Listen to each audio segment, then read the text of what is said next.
Ok Alex, le bull market revient, on en a parlé lors de la dernière vidéo. Euh, Ce qui est intéressant lors des périodes de bull market, c'est que tout le monde parle des meilleures stratégies d'investissement, les meilleurs cryptos, les meilleurs shitcoins sur lesquels se positionner et compagnie. La plupart des personnes perdent de l'argent. Et là, là où tout le monde se trompe finalement, selon moi, c'est que la meilleure façon de gagner des sous dans le Web3 en période de bull market, c'est pas forcément en investissant parce qu'on prend des risques souvent assez énormes, même en période de bull market où à partir du moment où on investit sur des shitcoins, c'est des trucs qui sont hyper volatiles, mais plutôt en buildant, en créant de la valeur au sein de l'écosystème. Moi, c'est ce que j'ai pu pas mal faire en 2021. Je me suis je me suis positionné sur pas mal de business web 3. C'est quelque chose qui a super bien marché. Et je pense qu'aujourd'hui, au début de bull market, c'est vraiment la période parfaite pour se positionner. Si on s'était positionné il y a un an, 2 ans, bon, on aurait quand même ramé pendant un an, 2 ans dans une sorte de désert que tout le monde avait fui. Or, aujourd'hui, tout le monde commence à revenir. Les marques, petit à petit, vont commencer à s'y intéresser de nouveau. Et je pense que pour les personnes qui nous regardent, à partir du moment où eh bien, à partir du moment où vous voulez profiter de cet écosystème sans pour autant avoir un gros capital et sans pour autant vouloir prendre des risques financiers démesurés, eh bien, euh, lancer des business web 3. Et ça va être le but de cette vidéo. Dans cette vidéo, on va voir ensemble quelques idées de business web 3. Je pense qu'on va en parler, on peut en partager 5.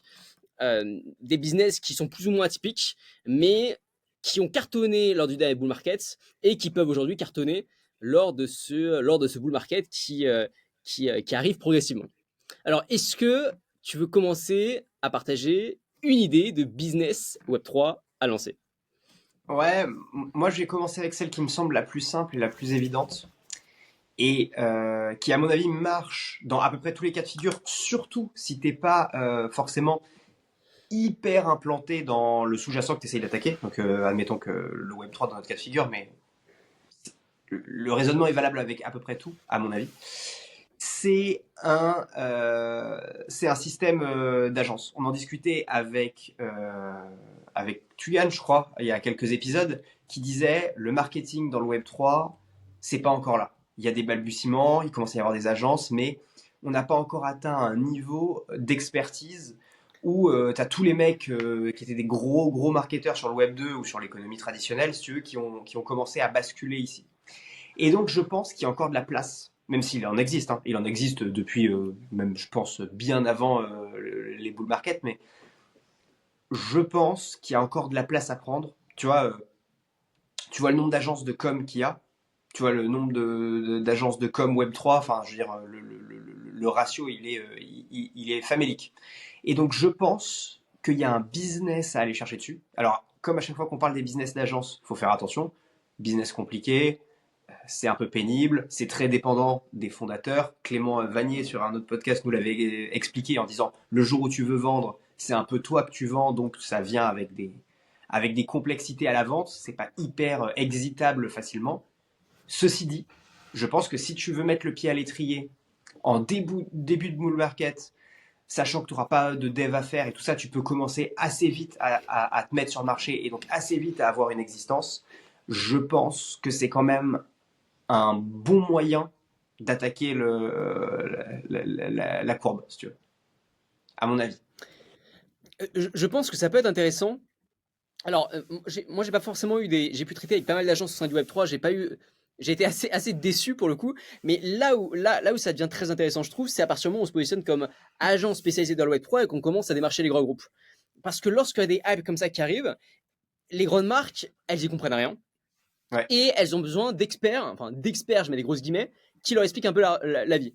Et c'est comme ça qu'énormément de marques du Web3 eh bien, ont été conseillées, selon moi, à mal, de lancer des collections de NFT, de commencer à s'intéresser vraiment au Web3 et à se dire, OK, les métaverses, comment on va pouvoir mêler blockchain, métaverse, gaming, blablabla. Bla, bla, bla. Alors, d'un point de vue vraiment pertinence vis-à-vis des marques, je suis pas forcément sûr de la chose. Par contre, d'un point de vue opportunité business pour les agences, il y a des énormes tickets à aller chercher. Parce qu'en fait, il faut bien comprendre que dans ces périodes d'euphorie là, les marques, elles veulent entendre un discours. elle veut en fait, elle s'attend à ce qu'on leur dise quelque chose. Elle souhaite qu'on aille dans leur sens. Et à partir du moment où on leur dit, les gars, le Web 3, c'est l'avenir, les gars, il y a le métavers, c'est génial, regardez cette data avec Sandbox, blablabla.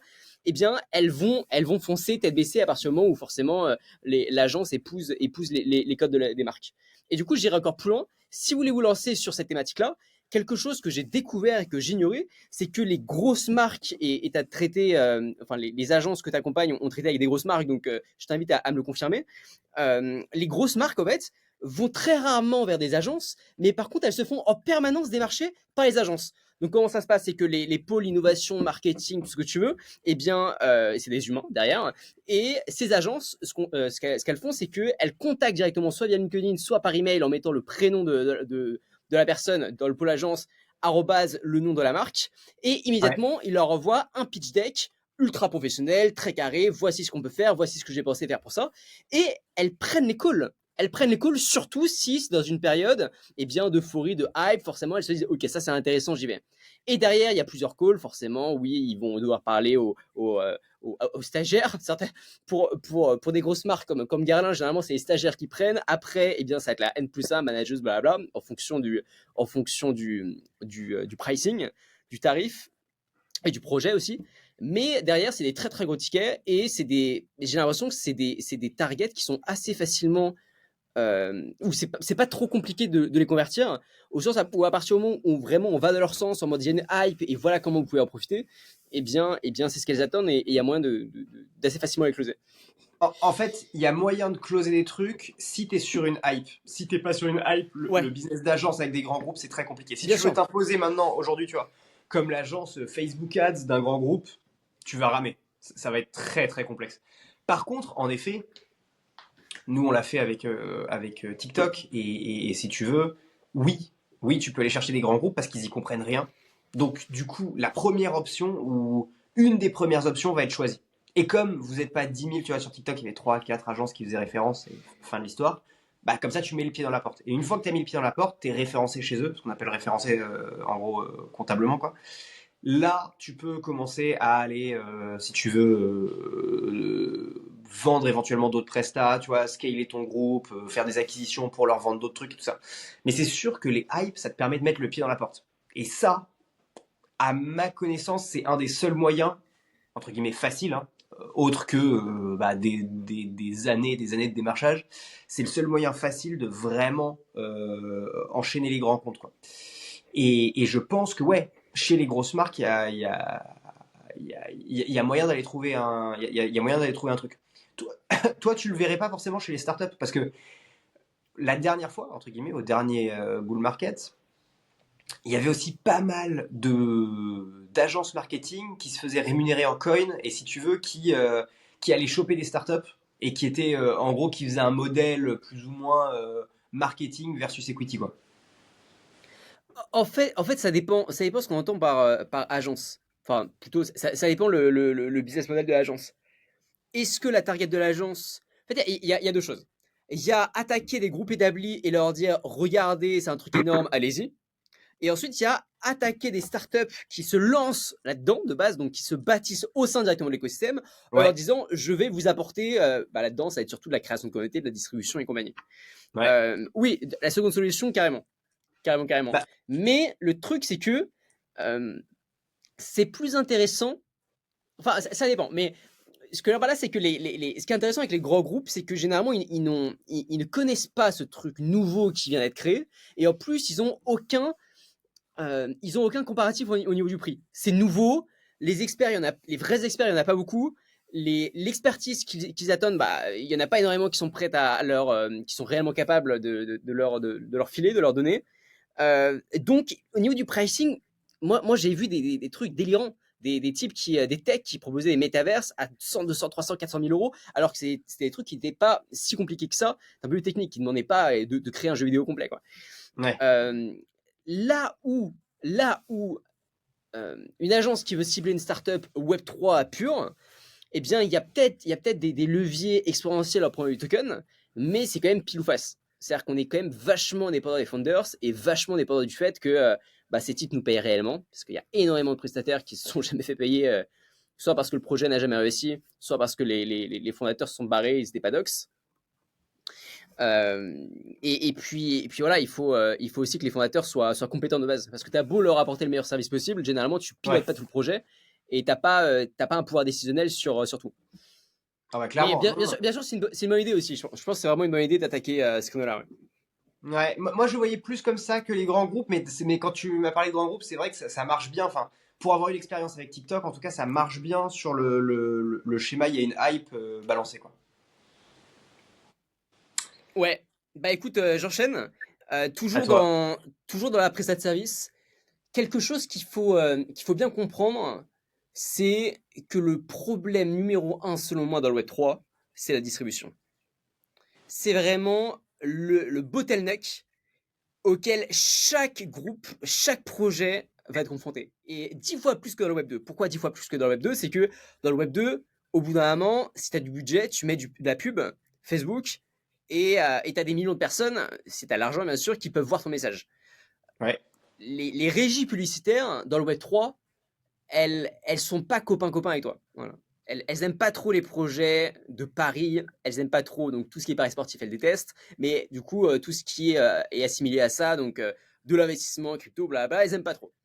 Et donc ouais, d'un coup, t'es un peu piégé. Ça, plus le fait qu'il y a énormément d'influenceurs aussi Web 2, eh bien, qui veulent pas trop salir leur image parce que c'est de l'investissement, parce que si jamais ça marche pas, ils perdent leur communauté, etc., etc.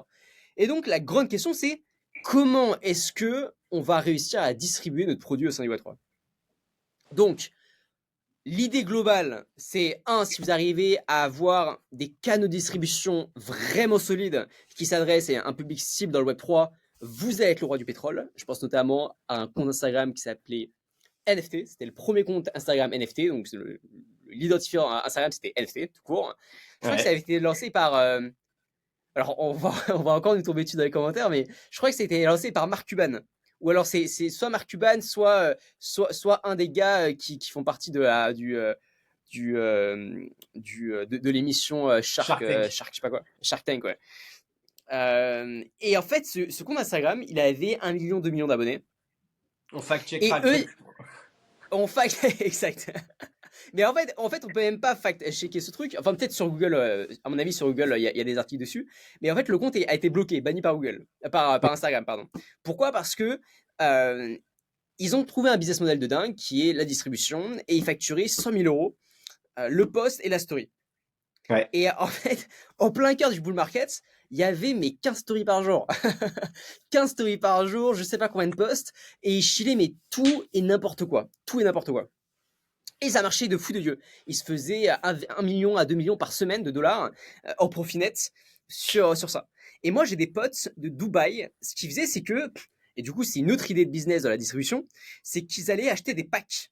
Des packs de stories, des packs de publications sur ce type de compte Instagram. Donc il y avait lui, mais il y en avait d'autres. Donc ils allaient les voir en leur disant, au lieu de vous prendre un truc 100 000 euros, eh bien je vous dois prendre 10 pour 500 000 euros, tu vois. Et on paye upfront.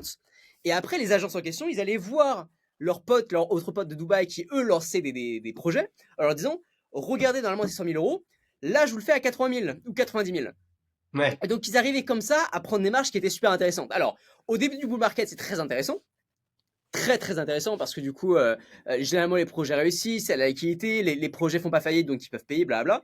Par contre, à la fin, certaines personnes qui avaient ça comme business model, et bah, ont perdu énormément de thunes parce que juste leurs clients ne pouvaient plus payer. Ils avaient plus Ouais. assez de thunes, ils faisaient des prêts d'honneur, blablabla, ça marchait plus. Et certains business comme ça sont effondrés. Ouais. Donc, l'idée, la grande idée, c'est soyez un mec de la distribution. Donc, soit vous créez un compte Instagram euh, que vous faites monter rapidement, soit vous créez un compte Twitter que vous faites monter très rapidement, soit vous créez bien, une agence où vous allez choper des packs de visibilité sur des comptes qui sont déjà établis, soit vous faites ce que vous voulez. Mais soyez un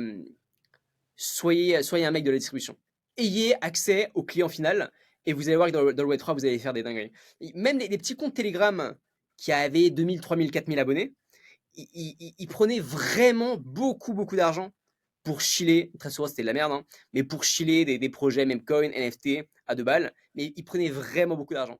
Et en fait, certaines fois, ce qu'ils faisaient aussi, c'est que ils prenaient les tokens du projet. Oui, Bon, ça, c'est c'est une autre idée, mais certaines fois, ce qu'ils faisaient, c'est qu'ils prenaient des tokens du projet, ils shillaient le projet, donc ils partageaient le projet à leur communauté, et une fois qu'ils avaient shillé le projet à leur communauté, là, ils vendaient. Donc, c'est des mecs qui n'avaient pas beaucoup d'éthique, mais ils se faisaient énormément d'argent comme ça. Il y a des types qui ont réussi à se faire, mais, mais, je pense que personne ne s'en rend réellement compte, mais des centaines de milliers d'euros. Des centaines de milliers d'euros. Facilement. ouais, Alors, juste une petite parenthèse sur ça d'ailleurs, parce que ça m'a fait marrer. Il y a un business model qui est absolument pas éthique, mais qui m'a bien fait marrer. C'est un mec qui avait un groupe Telegram. Le logo, c'était une sorte d'aigle. Je crois que c'était Sniper Token. Enfin, je sais plus trop. Bref. Et le mec, ce qu'il faisait, c'est que il avait un business model à 3 échelles, à 3 niveaux. Le niveau 1, c'est que il se faisait payer pour chiller des projets auprès de sa communauté. Ok. Le niveau 2, c'est que il proposait aux membres de sa communauté, les ultra fans, eh bien de payer 1000 euros enfin 1000 euros fixe d'ailleurs, et ils avaient accès à un groupe privé qui leur permettait d'avoir accès au token avant d'être balancé sur le grand groupe. ouais. Niveau 2. Niveau 3, eh bien, tout simplement, c'était le fait de dumper sur l'ensemble de sa communauté. Et donc, du coup, je le fais dans l'autre sens, il se faisait payer un token. Ensuite, il recevait de l'argent pour que des personnes puissent connaître le coin avant les autres. Et niveau 3, il dumpait sur l'ensemble du truc. Et le mec a fait énormément d'argent comme ça. Et après, il est parti vraiment cacahuète. Il est parti dans des scams, ça a été assez terrible. Mais, euh, mais, euh, mais ça a été, je le répète, vraiment énormément de sous. Ouais. Et d'ailleurs, c'est pour ça qu'il y a faites aussi attention au canaux Telegram que vous suivez, aux mecs que vous suivez sur Twitter et compagnie. Parce que les gars qui ont chillé les tokens, c'est quand même très compliqué quand t'as pas beaucoup d'éthique de refuser des chèques astronomiques, même si derrière tu dois chiller de la merde. Enfin, je veux dire, si on te propose 50 000 euros pour chiller un truc parce que t'as une communauté de 10 000 personnes sur Telegram et que t'es pas dox, c'est-à-dire que ton visage n'est pas, enfin, t'es totalement anonyme. Voilà, il y a pas beaucoup de personnes qui diraient non à ça. Donc, faites attention aux personnes qui vous partagent ce genre de choses. Ouais. Ils sont forcément gagnants dans l'histoire. Non, mais très clairement. Alors attends, vas-y. Donc revenons sur ton idée. Comment tu l'as mis en place? Donc ton idée, c'est de dire, ok, la distribution is king dans un bull market, et ça prend quelle forme du coup? Alors, il y a plusieurs manières de faire. En fait, la distribution, c'est être présent, avoir accès au client final. Donc, soit on la joue en mode compte Instagram, mais bon, faut vraiment se dépêcher maintenant parce que les croissances sur Instagram sont pas non plus hyper rapides. Compte Instagram, compte TikTok, et donc on va balancer du Reels, on va gagner du reach, et puis derrière, on va venir chiller avec de la promo. Soit on fait la même chose, mais sur Twitter. Soit, il y a aussi un business model qui est sympa, c'est, j'ai oublié le nom, mais en gros, c'est un Américain qui tous les jours, il balance, donc il monte pas son visage, et d'ailleurs, je crois que c'est même une voix robotique. Tous les jours sur YouTube, il balance une review d'actualité crypto. Et en fait, ce mec, il a payé des traducteurs dans toutes les langues, mais dans toutes les langues. Et du coup, ce qu'il fait, c'est que tous les jours, il y a 10 vidéos qui sont popées, et qui pop, pardon, sur donc exactement la même vidéo, juste avec quelqu'un qui parle enfin, un langage Ouais. différent sur absolument tous les pays, toutes les langues. Et donc, du coup, il a un riche de dingue. Il a un riche de dingue. Et je crois que sur son compte principal, il doit avoir, enfin, il a des centaines de milliers d'abonnés. Et après, sur ses comptes secondaires, qui est exactement la même vidéo qui dure une dizaine de minutes, il a des dizaines de milliers d'abonnés. Bon, à ce moment-là, tu as quand même une puissance de distribution de dingue. Surtout à l'ère de l'IA, on peut très facilement décupler des vidéos dans des multilangues. Si vous voulez pas Ouais. vous casser la tête, ben vous faites ça, quoi. Vous créez de l'actu, que vous balancez, vous montrez pas votre visage, votre voix, puis après, vous pouvez le décupler avec l'IA. Et vous essayez de pumper comme ça sur tous les mots-clés possibles. Parce que on est à une époque, là, on rentre dans une ère où les mots-clés qui vont marcher, ça va être voici le top 100 des cryptos qui peuvent vous rendre millionnaire. Voici le top 10 des cryptos qui peuvent faire x 1000%. Voici telle personne, il s'est passé telle chose. Et là, vous allez avoir énormément de clics parce que là, le grand public va commencer à se réveiller en ce moment-là. Le grand public va commencer. Moi, j'ai mon coiffeur là qui m'en a parlé. C'est vrai, je me suis coupé les cheveux. Bon, il m'en a parlé tout à l'heure du Bitcoin, ce genre de choses. Le grand public commence à arriver. Et donc, le grand public qui ne connaît rien, donc il va vraiment aller sur ce genre de choses. Et ensuite, un niveau que j'aime bien, un autre niveau de distribution que j'aime bien, c'est en mode newsletter. On a Milk Road aux États-Unis qui a créé une newsletter en 6 mois, en plein bear market en plus, qui a cartonné, qui réunit des centaines de milliers d'abonnés aujourd'hui. Et là encore, c'est un canal de distribution de dingue. Il parle qu'à des personnes qui ont déjà un niveau d'attention qui est supérieur à ceux des vidéos TikTok, Instagram. Et donc, généralement, ce sont des mecs qui sont un peu plus monétisables. Et donc, du coup, derrière, il peut monétiser un peu plus cher les espaces de promotion. Bon, bah, son business, il avait réussi à le scaler jusqu'à plus de 1 million de chiffre d'affaires à l'espace de 6 à 8 mois d'activité en période de bear market. Donc là, je pense qu'on rentre aussi dans une ère où les newsletters crypto bien foutus peuvent être aussi une solution pour maîtriser la distribution et chiller les projets comme ça. Ouais. Voilà, et puis après, de manière générale, à partir du moment où j'ai la distribution, c'est bon, si votre offre, vous êtes une agence et que vous dites, voilà, moi, je peux vous faire passer votre projet en ads, mais ça vous faire sauter parce que je connais X, parce que je connais Y, parce que je sais exactement les bons termes utilisés, etc., etc. Là aussi, ça plaît. Voilà, enfin, tout ce qui se raccroche à la distribution, foncez. Et d'ailleurs, excuse-moi, je parle beaucoup, mais du coup, j'ai une autre idée là-dedans. Moi, ce que j'avais fait lors de la période de bull market, c'est une agence de collab manager. Donc, qu'est-ce que c'est que les collab managers? C'est des mecs qui vont mettre en relation deux projets entre eux et donc faire une sorte de cross collab ou pas, ce qui permet d'éviter d'outrepasser les influenceurs, d'outrepasser les régies publicitaires, d'outrepasser tout ce que tu veux. Là, c'est juste un autre projet Web3 qui va nous faire la com. Point final. Et nous, ce qu'on faisait, c'est qu'on était payé en fixe et en variable pour chaque projet qu'on amenait. Le fixe, c'était de 5 000 euros par mois. Et le variable, en plein période de bull market, c'était quand même hyper, c'était très intéressant, très intéressant. Donc, vous pouvez très bien arriver et dire, ok, moi, je construis mon réseau sur Web3, je viens pote avec un maximum de fondateurs possibles, un maximum de projets qui sont intéressants. Et puis après, eh bien, j'ai les clés magiques qui vous permettent d'avoir accès à tous les projets et derrière d'avoir de la distribution auprès de tous les projets. Et ça peut super marcher. Nous, ce qu'on a mis en place, c'est que j'avais 2-3 collab managers chief, et puis derrière, j'avais ce que j'appelais des petits oiseaux. Et donc, j'avais une armée de dizaines de personnes qui, je leur disais, voilà, j'ai besoin de collab pour ce projet. Et tous les jours, ils m'ont ramené, et eux étaient payés au variable. Et du coup, eux, je les payais au variable, et au sein de l'agence, moi, j'étais solo, eh bien, j'étais payé au fixe, je prenais les 5 000 euros. Donc ça aussi, c'est un business model qui est génial, qui marche hyper bien en ce moment et qu'il est possible de mettre en place pour justement gérer la distribution. Ok, très clair.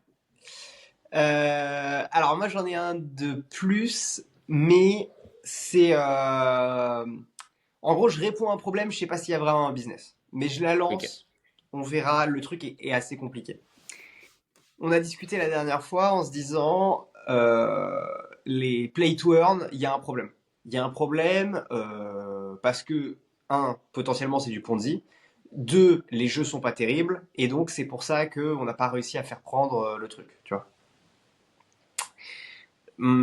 Cependant, moi je pars de l'analyse que, alors, on avait aussi dit potentiellement on peut se détourner de ce pourquoi on joue. C'est-à-dire avant c'était un jeu, donc on y jouait pour s'amuser. Et maintenant, potentiellement, on en fait un métier, c'est le bordel, machin. Mais d'un autre côté, t'as une vague e-sport et pour autant, ça n'a pas défoncé le jeu vidéo, si tu veux. Alors, tu vas me dire, c'est réservé à une élite. Enfin, on pourrait continuer à creuser le truc pour voir si ça a vraiment du sens ou pas, mais le cadre est posé. Moi, je me dis, il y a une boîte qui pourrait être hyper maligne.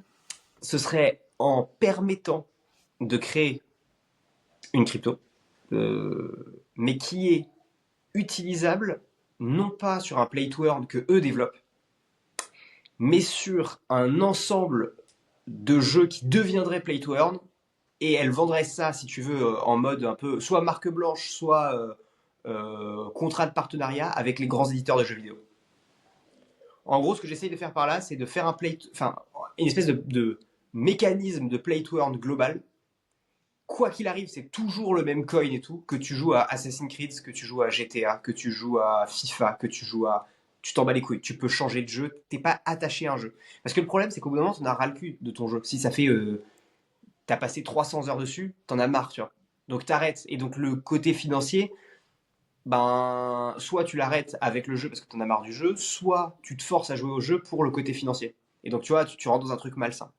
Moi, je dis, mon idée, c'est on fait un grand coin une, un grand process de Play to Earn, et celui-là, il est distribué dans tous les cas sur l'ensemble des jeux. Ce qui fait que quand tu switches de jeu, tu te retrouves pas dans une merde où t'es bloqué avec ce que t'as gagné, et soit tu le liquides, soit t'arrêtes, soit tu le convertis, soit tu vois. T'as une espèce de backup qui fait que tout fonctionne. Genre comme le système bancaire, quand tu changes de banque, tu te poses pas la question de est-ce que je vais perdre mon argent, tu vois. Bah non, ton argent il passe juste d'un côté à l'autre. Et voilà, t'as fait un virement entre tes deux comptes, t'as changé de banque, fin de l'histoire, tu vois. Ouais, c'est intéressant. Alors, d'un point de vue mise en place, technique, faisabilité et compagnie, L'enfer. euh, je sais pas si c'est possible. Alors là, Ouais, je pour le sais même coup, pas si c'est possible. Je sais même pas si c'est possible. les puristes des tokenomics de jeux Play2 vont tout mettre dessus en commentaire. Je sais pas du tout si c'est possible. Mais l'idée est intéressante, Ah surtout mais vas-y, mais si... moi je suis chaud. Par contre, je suis chaud d'avoir l'explication. Si quelqu'un est capable de démonter le truc facilement, je suis mais bouillant d'avoir l'explication parce que je suis sûr que ça m'a l'air extrêmement compliqué. Passons le côté commercial, le côté tu vois vendre à Sony, vendre à Ouais. Microsoft pour la Xbox, vendre à Nintendo machin. Non, Ça, d'un ok. point de vue technique, ouais. Mais d'un point de vue technique, je serais chaud qu'on nous explique où est le problème et pourquoi c'est pas possible. Ça se trouve il est évident, hein, mais j'ai pensé à cette idée-là en me disant à minima bah, ça résout quand même un problème d'utilité du fonctionnement du truc, tu vois. En fait, la grosse... Je vais peut-être dire de la merde, mais Ouais. aujourd'hui, la plupart des Play-to-Earn sont des Ponzi. Ça ne marche pas. Et la problématique, c'est que, est-ce que tu penses que plusieurs marques aussi connues, qui ont autant à perdre que Sony et compagnie, vont prendre le risque de créer un effondrement en chaîne euh, en s'associant avec une crypto d'un autre projet, de d'autres jeux vidéo? Ben, non. Pour répondre clairement à ta question, non. Tant que c'est pas un sujet immense. En fait, la question c'est est-ce que tu vois, est-ce que plein de mecs avaient des raisons de venir sur Internet, tu vois, dans les années 2000? Non, il y avait plein de business que ça a fait chier parce que c'est venu un peu défoncer leur business initial. Le seul problème, c'est que quand ils n'ont pas eu le choix, parce que tout le monde s'y est mis, ben ils ont bien été obligés d'y aller. Et pour le coup, ce qui est possible, c'est qu'à un moment, il y ait un mec qui réussisse sur un jeu ou un ensemble de jeux qui réussissent à craquer ce truc-là, que ça devienne vraiment un truc très important et que là, ils soient obligés de s'y engouffrer parce que bah, ils se laisseront pas mourir, si tu veux. Ils sont trop importants, trop gros, comme tu l'as dit, pour se laisser mourir, si tu veux. Enfin, je veux dire, ils se battront jusqu'au dernier souffle et donc, ils testeront un truc du style. Enfin, ils testeront un truc. En tout cas, ils testeront le play to earn si le play to earn devient En un fait, standard de marché. la grosse problématique, c'est que là, l'idée, entre guillemets, c'est de dire, vous allez venir plugin un token et une tokenomics pour avoir immédiatement un jeu vidéo qui soit rattaché, j'aime pas ce terme, mais au Web3, en gros. Ouais. Mais je pense que ce qu'on prend pas en compte, c'est que la crypto, le token, c'est c'est l'instrument qui va alimenter la tokenomics. Mais qu'à chaque jeu vidéo, à chaque play to earn, va y avoir une tokenomics qui est spécifique parce que il va falloir mettre en place des installations pour venir alimenter cette tokenomics. C'est-à-dire que généralement, on gagne de l'argent, mais il faut que l'argent rentre quelque part, quoi qu'il arrive. Ah Et bah ça, ça, la problématique, c'est que ça peut être, enfin, c'est même sûr, hein, pour chaque jeu vidéo, c'est unique ce système-là. Un jeu vidéo va se dire, ok, pour gagner de l'argent, vous allez devoir faire 6 comme action, un autre, vous allez devoir faire ah, ça, et donc, mais clairement, ça c'est clairement le cas. Moi, ce que je dis, ok, c'est juste que derrière, à la place d'avoir du franc, de la lire et du un, Deutschmark et de la livre, bah t'as de l'euro. ok. Moi, mon sujet, il est là, hein. Il est pas de dire, c'est mon sujet, c'est un sujet de monnaie unique, si tu veux. Il est pas de dire, c'est les mêmes mécaniques, parce que les mécaniques de jeu, non, ça marcherait pas, évidemment. Tu fais pas la même chose Mais dans FIFA que dans GTA, dans ce quoi. cas-là, dans ce cas-là, la problématique, c'est que cette même monnaie va se faire attaquer de partout si. Donc, ce que tu es en train de dire, c'est que c'est la même monnaie, mais pas la même tokenomics sur chaque projet. T'es obligé. Et dans ce cas-là, c'est pas possible. Parce que du coup, si cette monnaie est rattachée à une tokenomics de merde, cette monnaie va dépendre de la tokenomics d'autres jeux vidéo. Donc, quelle marque va se dire, ok, je vais faire confiance au fait que Ouais, ceux d'à côté, ils n'ont pas fait un Ponzi, sachant qu'ils font tous des Ponzi. C'est complexe. ouais, c'est pour ça que t'es obligé d'être qu'avec des acteurs whitelistés, quoi, qui se mettent autour d'une table, genre Nintendo, Xbox, machin. En effet, tu peux pas laisser, si tu laisses rentrer tout le monde, ouais, en effet, tu crées une brèche, ouais, ouais, ça va être le bordel. Ouais, tu vas créer une merde, tu vas créer une merde sans nom. Ouais. Ouais, tu vas créer une merde sans nom, je suis d'accord avec toi. Mais en fait, je trouvais assez sexy, si tu veux, l'idée de se dire, le truc, c'est un anneau pour les gouverner tous, quoi, si tu veux. J'avais L'idée exactement ça en sexy, tête. ouais, l'idée sexy, je trouve, c'est de se dire, bah, que je saute d'un truc à l'autre, j'ai le même reward, tu vois. Enfin, j'ai le même.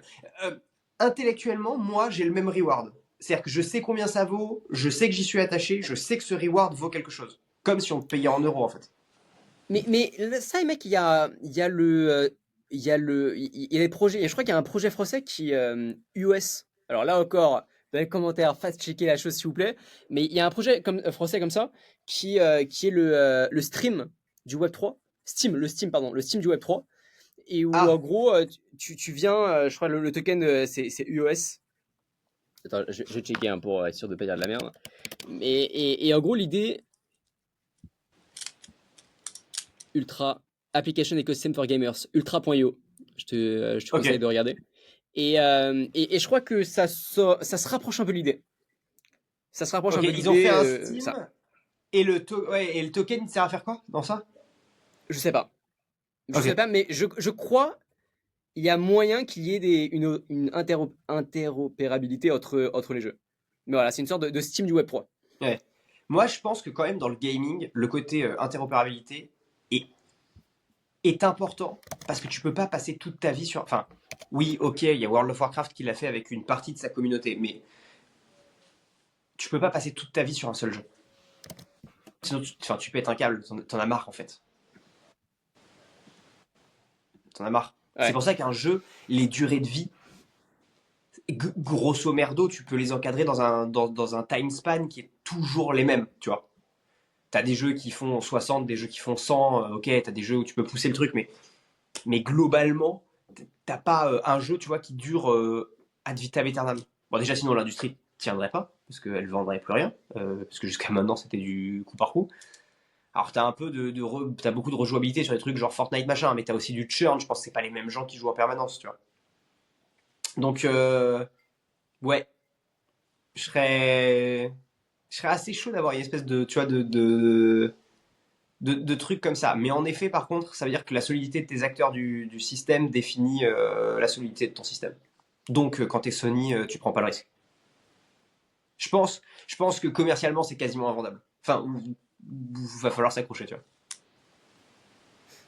Surtout qu'aujourd'hui, les acteurs, ils en sont plus à leur premier coup dans le Web3. Et je pense qu'il y a beaucoup de marques qui se sont pris un énorme revers à cause des NFT. Ils ont plongé dedans, leur NFT est parti à la cave. Ouais, Et ils ont dû avoir un backlash de leur communauté. Je pense que là, pour le prochain bull market, ils vont y aller de manière. Ils vont faire attention, quoi. Ils font vraiment, vraiment faire attention à là où ils mettent les pieds. ouais. Vas-y, next step. Alors, prochaine idée, ça va être très rapide. Là, l'idée, c'est de dire. Aujourd'hui, si vous misez sur le Bitcoin, alors ceci n'est pas un conseil d'investissement, mais voilà, je veux dire, vous pouvez peut-être faire un x2, mais enfin, si tout se passe très bien, mais c'est tout. Vous n'allez pas pouvoir faire vous n'allez pas pouvoir gagner des life, je sais pas comment on appelle ça, une fortune d'une vie l'espace d'un bull market. Ce que des potes à moi avaient fait, qui avaient cartonné, c'est que ces mecs, ils avaient fait de l'advising, du consulting gratos pour les projets shitcoin, memecoin. Et en fait, l'idée, c'était de dire, on va conseiller votre projet 100% gratos. C'est gratuit, vous en faites pas. La seule chose qu'on vous demande, c'est l'adresse du contrat avant que le token soit lancé. Et donc, ils investissaient au tout début. Ils attendaient un peu, leur x10, x20, x plus d'ailleurs, et ils remontaient. Et cette simple stratégie-là leur ont permis de gagner des dizaines de milliers d'euros, certaines fois par semaine. Alors, ce qui marche bien avec cette approche-là, c'est qu'il faut forcément, enfin, il faut avoir une certaine crédibilité initialement. C'est-à-dire que eux, ce qu'ils avaient fait, c'est qu'ils avaient lancé un meme coin. Le même coin en question, il s'appelait le, euh, le Kim Jong-un. Ils avaient pris justement l'effigie du mec de Corée du Nord, qu'ils avaient monté aux 15 millions de market cap. Et puis, en fait, après, ils se sont rendus compte que c'était pas en faisant des mêmes coins qu'on gagnait le plus d'argent. Parce que si on a un peu d'éthique, c'est quand même compliqué de dumper à la figure du projet. Là où dans une collection NFT, bon bah t'as vendu tes NFT, t'as le cash, et c'est pas parce que c'est pas parce que t'as reçu ce cash que le projet NFT va mourir. C'est si là dans les projets Mcoin, c'est si tu vends tes tokens, bon bah le projet meurt quoi. Donc c'est quand même assez compliqué lorsque tu es fondateur d'un projet Mcoin ou shitcoin de pas dumper à la figure et de pas niquer le projet donc de pas appauvrir toutes les personnes qui ont fait confiance en ton projet. Et donc ils ont monté le projet à 15 millions de market cap. Ça a bien marché pour eux. Ils se sont rendus compte qu'ils n'avaient pas fait tellement d'argent grâce à ça. Et ils se sont dit, ok, maintenant, on va utiliser le réseau qu'on a construit. On va leur faire du consulting. Et puis derrière, on va uniquement leur demander le smart contract, le contrat du token en question. Et on va venir ce qu'ils appellent sniper le token. On va mettre 100 balles, 200, 300, 400, 1000 balles. On va être sûr que ça a marché, puisqu'on connaît les fondateurs et compagnie. Et on va attendre le x10, x20 et compagnie. Et ça marche super bien. Mais ça marche super, super, super bien. Je t'avais présenté les fondateurs et ils ont fait beaucoup de choses dans le Web3 et c'est vraiment comme ça qu'ils ont réussi à faire des centaines de milliers d'euros. Des centaines de milliers Attends, d'euros. tu m'as présenté les fondateurs? Ouais, ouais, ouais. De Ok. manière, je t'avais présenté un, t'as eu un appel Ah oui, avec oui, l'un des ok, deux ok, ok. et un Ok. autre. Bah, c'était mes anciens associés de mon Ouais. projet NFT que j'avais lancé. Donc voilà, idée. euh, soyez OK avec le fait de bosser gratos. Développer des skills pour reconnaître les projets ou les fondateurs qui ont du coffre et qui vont pas merder. Et demandez-leur uniquement le contrat et rassurez-les en leur disant que vous n'allez pas tout vendre d'un coup. Mettez-vous d'accord sur le fait que vous allez dumper, donc vous allez vendre les tokens, mais que vous allez le faire de manière, pas d'un coup pour ne pas niquer le projet. Et cette simple méthode, elle vaut largement plus que tous vos robots de trading ou compagnie. C'est très simple, c'est pas complexe d'un point de vue. Il n'y a pas besoin d'être un pro au trading pour gagner de l'argent. Non, vous snipez des tokens qui marchent bien. Ok. Méga Des fois, il clair. faut pas aller loin. Dans le Web Ouais. 3 et dans les cryptos, même coin, des fois, c'est simple.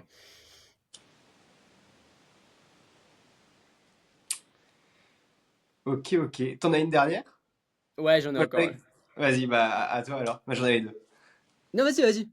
Non, non, vas-y, à toi. Ok, ok. Là, on est sur la dernière. J'en avais. Les autres que j'avais, moi, étaient trop classiques, ou tu vois, des trucs trop vus et revus. Ok, Enfin. ok, ok. Alors, un autre truc qui marche bien dans le Web 3, c'est. euh, pour le coup, c'est un écosystème que personne ne comprend. Personne ne comprend. C'est à la fois, on parle d'un gros livre ouvert, comme si finalement tout était hyper compréhensible, et à la fois, mais personne ne pige rien. Quand on va sur explorateurs de blocs, qu'ils appellent ça, donc sur les blockchains pour voir vraiment toutes les transactions et compagnie, bon courage pour réellement comprendre ce qui se passe. Hmm. Euh, et donc, un business qui a super bien marché, c'est le business de on va venir vous traduire l'information qui vous y avez accès si vous voulez, mais pour comprendre cette information, pour la rassembler, ça pourrait vous prendre des dizaines d'heures par semaine, plus des dizaines d'heures d'apprentissage pour réellement comprendre ce qui se passe. Je pense notamment au projet Unlock Calendar, qui avait cartonné lors du Day Bull Markets. L'idée était très simple, c'était de dire aujourd'hui, vos projets favoris, eh bien, euh, ils ont tous onboardé les investisseurs avec du vesting. Et c'est des mecs les investisseurs en question, c'est des mecs qui avaient énormément de tokens du projet en question et qui, une fois que le vesting allait se finir, il y avait de fortes chances qu'ils dumpent parce que le projet a bien marché, parce qu'il faut qu'ils puissent avoir un retour sur investissement et compagnie. Et donc, avoir l'information de, OK, il y a ce vesting, donc pour ceux qui ne savent pas, un vesting, c'est l'obligation l'interdiction de vendre des parts qu'on a d'un projet, donc ça marche aussi dans le Web 2, hein, avant un laps de temps donné. Si j'ai des bêtises, n'hésite pas à me Ouais, non, reprendre, non, Alex. c'est nickel. Enfin, t'as un temps de vesting, ouais. Et donc, du coup, avoir l'information de, OK, il y a tel investisseur, tel investisseur, tel investisseur qui vont avoir une fin de vesting qui va arriver, donc qui vont potentiellement dumper leur token d'ici quelques semaines, ça vous donne des informations hyper intéressantes, ne serait-ce à partir du moment où vous faites un peu de trading, shorter un token parce que vous dites, OK, il y a de fortes chances que le truc tombe, donc je vais essayer de shorter la chose, donc profit. Ou alors aussi, ça peut aussi être des avertissements du type, OK, je vais peut-être pas investir là-dedans maintenant, parce qu'il y a de fortes chances que le truc il descende demain. Et donc, en plein bear market, il y a eu énormément de vesting qui sont finis. C'était quand même hyper intéressant d'avoir cette data pour éviter de faire n'importe quoi. Et donc, le business en question, le calendar, ils envoyaient toutes les semaines un récap avec les dates, avec les projets et avec, OK, cette semaine, il y a ce projet dans lequel le vesting va se finir. Dans ce projet, dans cette semaine, il y a ce projet sur lequel le vesting va se finir. Et à chaque fois avec des datas très intéressantes sur voilà le nombre de tokens que le fonds ou que l'investisseur en question possédait, voilà ce qui peut se passer, etc., etc. Tout ça envoyé dans une sorte de tableau qu'on recevait toutes les semaines. Ça coûtait 49 € par mois et ils avaient des centaines et des centaines et des centaines, pour pas dire des milliers, de clients. Très intéressant, encore une fois, c'est une data que tout le monde peut retrouver parce que c'est une data qui est publique. Par contre, pour la rassembler, c'est chiant, on n'a pas le temps. Et donc, à partir du moment où vous faites ce travail de recherche et que vous vulgarisez ce travail et que vous le traduisez, eh bien, il y a des personnes qui sont prêtes à payer pour ça. Donc, ça peut marcher pour ça, mais ça peut aussi marcher pour, à mon avis, pour des collections de NFT et compagnie. Ok. Enfin, modèle, donc le modèle, c'est modèle SaaS, quoi, en gros. Non, même pas. C'est le modèle newsletter. Le modèle Ouais, DAS, data as a service, en gros. Donc, ouais, c'est le modèle. On va vous envoyer cette data d'une manière ou d'une autre. Donc, le mieux, c'est de l'envoyer par aujourd'hui un newsletter. C'est bien pour envoyer ça un newsletter, tu vois, mais, ouais. mais Non, après, on non, peut très bien tu voyais créer. même pas, ouais, ok, parce que moi, quand tu le disais comme ça, je voyais un soft et tout ça, ok, ok. Tu Non, non, vois, non, très simple. très Extrêmement simple. simple. De la data qu'on envoie, point final. Mais mec, c'est peut-être ça le truc, hein, tu vois. Les business les plus simples, enfin, tu vois, sont les meilleurs, quoi, quelque part. Ouais, de ouf. J'ai une Je- lumière je- qui vient de s'éteindre là. ouais, j'ai vu. Je me demande, tu vois, si c'est pas ça le truc, c'est keep it simple, tu vois, soyez malin, en fait. Enfin, le fond du sujet, c'est ça, en fait. Être Et malin. même, en fait, à 1000%, mais un business, à mon avis, que les personnes qui nous écoutent peuvent lancer, là, on rentre quand même dans une phase où tout le monde va vouloir chercher le prochain fois 1000. C'est extrêmement Ouais, compliqué, bien entendu, mais ça va être là, voilà. Et donc, si vous créez une newsletter dans laquelle vous envoyez, pendant toutes les semaines, une liste de 10, 15, 20 projets qui se lancent, attention, pas qui ont des chances de faire x 1000, mais qui se lancent avec voici les fondateurs, voici ce qu'ils ont fait, voici la bigasie du projet, voici les fonds qu'ils ont, etc., etc., avec un lien à chaque fois vers le truc. Vous pouvez même mettre un lien d'affilié d'ailleurs, vous allez faire double business model. Plus, enfin même triple business model, parce que même ces types vous pouvez même servir de canal de distribution du coup, pour les projets qui vont vouloir faire de la sponsor chez vous. Derrière, vous mettez un lien d'affiliation, donc sponsor plus un lien d'affiliation. Et puis, troisième niveau, de l'abonnement pour les personnes qui veulent recevoir ces projets. Ça peut être un modèle super intéressant. Et ça, pour les personnes qui veulent, dans les paires de bull markets, voilà, on fait de l'argent sur les projets qui se lancent, on appelle les IPO, sur les lancements de collections NFT qui marchent bien, sur la vente de whitelist et compagnie. Et donc, à partir du moment où vous arrivez à donner cette data aux moldus, aux communs des mortels qui n'ont pas du tout le temps et qui n'y comprennent pas grand-chose, je pense que ces types peuvent largement payer 19, 29 € par mois pour ça. ouais. Ok. Et bah écoute, on a fait le tour. Alright. Bon bah voilà, les gars, bon courage. Faites vraiment attention, enfin on fera d'autres vidéos sur le Web3, Ouais, mais faites vraiment attention parce que là on rentre quand même dans une période où on va découvrir la vraie nature de certains individus. C'est-à-dire qu'il y a vraiment des personnes qui vont avoir des questions éthiques là. Il y a vraiment des ouais, questions éthiques qui vont se poser. Des types, on va leur proposer des dizaines de milliers d'euros, certaines fois pour arnaquer leur communauté, certaines personnes vont dire oui. Voilà, les personnes ouais. qui vous filent des deals, ils ont toujours quelque chose à gagner et certaines fois, c'est vous le dindon de la farce. C'est sur vous que ils finissent par vendre. Il Donc faut faire faites gaffe vraiment aussi parce attention. que t'as aussi beaucoup de mecs, d'influenceurs et tout, qui ne comprennent pas exactement ce qu'ils sont en train de vendre. Bien sûr, Des paquets, bien hein. sûr, bien sûr. Des paquets de gars qui Et, comprennent ce qu'ils sont en train de faire.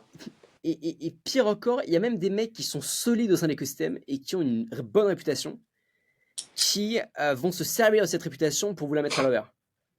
Il y a eu, Ouais, pour les personnes qui s'intéressent un peu au Web3, il y a eu une grosse polémique il y a 6 mois de ça, avec des gros founders, des types qui représentaient l'écosystème blockchain FR, qui même ont été reçus à l'Elysée, etc. Et qui, quand tu regardes de plus près les projets qu'ils ont lancés, la tokenomics de ces projets, où en fait on voit que les ICO, donc la levée de fonds qu'ils faisaient auprès du grand public, eh bien, le grand public possédait uniquement 15-20% de leur somme du projet, et qu'en fait, les 80% restants, c'était les copains, c'était la team, c'était ci, c'était ça. Tu te poses vraiment des questions sur, ok, euh, honnêtement, à qui est-ce qu'on peut faire confiance et quels sont les projets qui sont vraiment legit. Voilà. Donc, et surtout aujourd'hui, ouais, on se rend compte qu'il y a finalement il n'y a pas beaucoup de projets qui ont survécu au dernier bull market, pour ne pas dire aucun, à part les projets qui étaient ultra DeFi. Tous les projets type Sneakers Head, type même les Clonix, finalement, tous les projets qui vendaient de l'utilité en mode métavers ou truc de la vie réelle ou compagnie, ça va reprendre, je pense, pour les plus gros, pour les Clonix et compagnie, mais ils sont quand même tous cassés la gueule, hein. À part les projets DeFi qui pour la ouais. plupart, ont réussi à survivre. Voilà, c'est Ok. tout. Donc faites attention, sortez couverts et on espère quand même qu'il y en a qui vont faire des gros gains. De ouf. Merci à Ok, tous et puis à la prochaine. à la prochaine.